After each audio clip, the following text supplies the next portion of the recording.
Shalom saudaraku yang saya kasihi dalam Tuhan. Salam sejahtera bagi kita semua. Mari, sebelum kita mendengarkan firman Tuhan, kita bersatu hati, kita berdoa.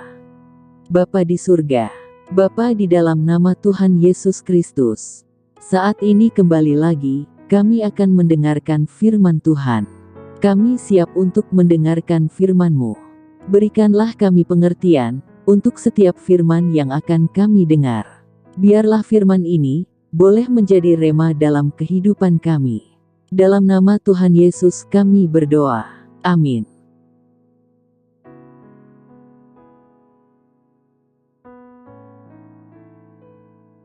Judul renungan hari ini, perbedaan orang benar dan orang fasik. Ayat bacaan firman Tuhan terdapat dalam Amsal 12 ayat 1-14. Siapa mencintai didikan, mencintai pengetahuan, tetapi siapa membenci teguran, adalah dungu. Orang baik dikenan Tuhan, tetapi si penipu dihukumnya. Orang tidak akan tetap tegak, karena kefasikan, tetapi akar orang benar tidak akan goncang. Istri yang cakap adalah mahkota suaminya, tetapi yang membuat malu adalah seperti penyakit yang membusukkan tulang suaminya. Rancangan orang benar adalah adil, tujuan orang fasik memperdaya. Perkataan orang fasik menghadang darah, tetapi mulut orang jujur menyelamatkan orang. Orang fasik dijatuhkan, sehingga mereka tidak ada lagi, tetapi rumah orang benar berdiri tetap.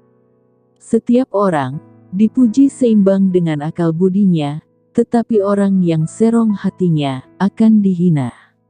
Lebih baik menjadi orang kecil, tetapi bekerja untuk diri sendiri, daripada berlagak orang besar, tetapi kekurangan makan. Orang benar memperhatikan hidup hewannya, tetapi belas kasihan orang fasik itu kejam. Siapa mengerjakan tanahnya, akan kenyang dengan makanan, tetapi siapa mengejar barang yang sia-sia, tidak berakal budi. Orang fasik mengingini jala orang jahat, tetapi akar orang benar mendatangkan hasil. Orang jahat terjerat oleh pelanggaran bibirnya, tetapi orang benar dapat keluar dari kesukaran. Setiap orang dikenyangkan dengan kebaikan, oleh karena buah perkataan, dan orang mendapat balasan daripada yang dikerjakan tangannya. Saudara yang saya kasihi dalam Tuhan, di mana kita dapat menemukan keadilan hari ini? Andai pun kita menemukannya, apakah ukuran keadilan itu? Mungkin pertanyaan ini sering terdengar dalam hidup kita saat bermasyarakat. Pertanyaan tersebut cukup tepat diajukan ketika keadilan di dunia ini sudah kehilangan pedoman dan arah tujuannya. Amsal dikenal sebagai pribadi jujur dan lugas dalam mengungkap realita, seperti yang sudah kita baca beberapa kali. Tetapi, kejujuran ini dimaksudkan untuk mengajar kita menjadi bijaksana. Salah satu syarat bagi mereka yang mau belajar adalah siap untuk menerima koreksi. Kata didikan di ayat yang pertama sebenarnya berbicara tentang disiplin. Dalam pendidikan karakter dan kepribadian, kita membutuhkan disiplin yang ketat agar kita menjadi orang yang berhikmat dan bijaksana. Selain itu, kata dungu di ayat yang pertama juga tidak mengandung arti hinaan, tetapi lebih sebagai istilah yang menunjuk pada sikap dan perilaku seseorang. Pada terjemahan lain, akan menggunakan kata bebal. Kalau kita perhatikan, ayat kunci untuk memahami perikop ini ada di ayat 5, di mana pengamsal membuat perbandingan antara orang benar dan orang fasik. Orang benar mengarahkan diri kepada keadilan, sedangkan orang fasik cenderung memperdaya. Amsal menjelaskan keadilan sebagai tidak bersifat memperdaya, tidak egois, memiliki kualitas tahan lama, tanpa pamrih, setia, dan tekun. Intinya, mereka atau orang benar, mengerjakan segala sesuatu, sebagai bentuk pelayanan, kepada Allah yang hidup. Bagaimanakah dengan orang fasik? Mereka lebih mencari kepentingan, dan keuntungan diri sendiri. Mereka tidak memiliki rasa takut akan Allah, yang membuat mereka berpikir tentang adanya hari esok. Niat dan nafsu orang fasik dipenuhi dengan kedengkian, iri hati, dan kesia-siaan. Bagi mereka yang melakukan kejahatan, mereka tidak akan memiliki dasar yang kokoh untuk berdiri. Namun, orang benar akan teguh berdiri di atas Kristus sebagai landasan yang teguh. Amin. Kita berdoa. Bapa di surga, terima kasih untuk firman Tuhan hari ini, firman-Mu yang telah mengingatkan kami untuk mengerjakan segala sesuatu sebagai bentuk pelayanan kami kepadamu.